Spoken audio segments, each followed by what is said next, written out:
America और चीन के बीच जारी ट्रेड वॉर और कोरोना वैश्विक महामारी की वजह से चीन में काम कर रही विदेशी कंपनियां देश से बाहर भागने के लिए मजबूर हैं। लेकिन अब तक इसका सबसे ज़्यादा फायदा वियतनाम जैसे देशों को ही मिल पा रहा था। हालांकि इस वर्ष मई जून में भारत सरकार ने मोबाइल कंपनियों को लेकर एक इंसेंटिव स्कीम लॉन्च की थी, जिसके बाद चीन से बाहर जा रही मोबाइल कंपनियां भारत को ही अपना ठिकाना बनाने का फैसला कर चुकी हैं। इसी कड़ी में अब देश में प्लांट लगाने के लिए करीब 2 दर्जन विदेशी कंपनियों ने निवेश करने के लिए इच्छा जताई है। इन कंपनियों में सैमसंग और एप्पल जैसे बड़े नाम भी शामिल हैं। इन कंपनियों की भारत में $150 करोड़ यानी लगभग 11,000 करोड़ रुपए के निवेश की योजना है। दरअसल भारत सरकार द्वारा जारी इंसेंटिव स्कीम के तहत देश में उत्पाद करने वाली इलेक्ट्रॉनिक्स कंपनियों को अगले 5 सालों तक उनके बिक्री के आधार पर 4 से 6% का इंसेंटिव दिया जाएगा। ये स्कीम अगस्त से शुरू भी हो चुकी है और इसी साल सरकार ने 5300 करोड़ का इंसेंटिव देने का ऐलान किया है। इस नई स्कीम के लॉन्च होने के बाद फायदा उठाने के लिए करीब 22 मोबाइल निर्माता कंपनियों ने सरकार से आवेदन किया था। इन सभी कंपनियों ने अगले 5 सालों में भारत में 11 लाख करोड़ रुपए के सामान के उत्पादन की घोषणा की थी। अब इन कंपनियों ने देश में निवेश करने की इच्छा जता दी है। इसके बाद ऐसी उम्मीद है कि भारत जल्द ही दुनिया का मोबाइल मैन्युफैक्चरिंग केंद्र बन जाएगा। मोबाइल मैन्युफैक्चरिंग क्षेत्र में देश पहले से ही तेजी से आगे बढ़ रहा है।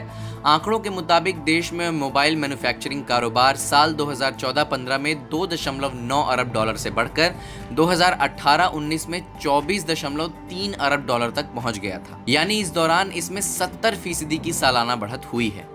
अब इन कंपनियों के ऐलान से भारत में वैश्विक मोबाइल उत्पादन के 10% जितनी उत्पादन क्षमता बढ़ जाएगी।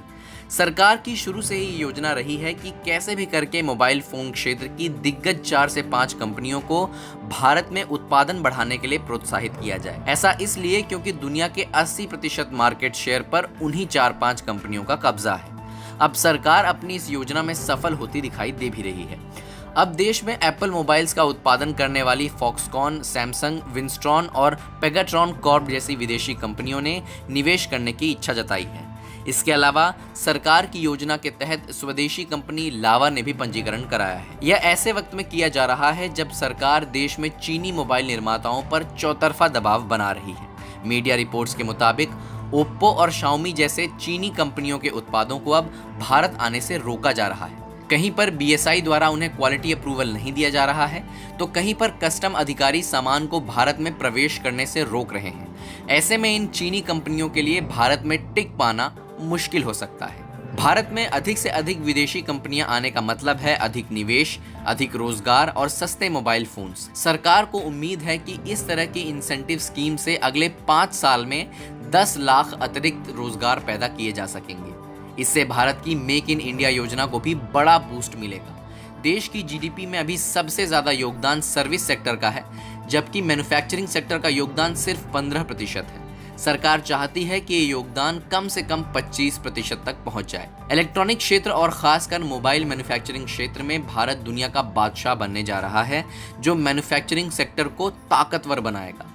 अभी सरकार ऑटोमोबाइल्स और फार्मा क्षेत्र में भी ऐसे ही इंसेंटिव स्कीम लाने की योजना ला रही है, जिसके बाद इन क्षेत्रों में भी भारत में मैन्युफैक्चरिंग को अच्छी खासी बढ़त हासिल होगी। ऐसे में ये कहना गलत नहीं होगा कि भारत चीन आर्थिक युद्ध में भारत चीन को पटखनी देता हुआ दिखाई दे रहा है। लद्दाख में मुठभेड़ से शुरू हुआ यह आर्थिक युद्ध अब चीन की अर्थव्यवस्था पर भारी पड़ रहा है।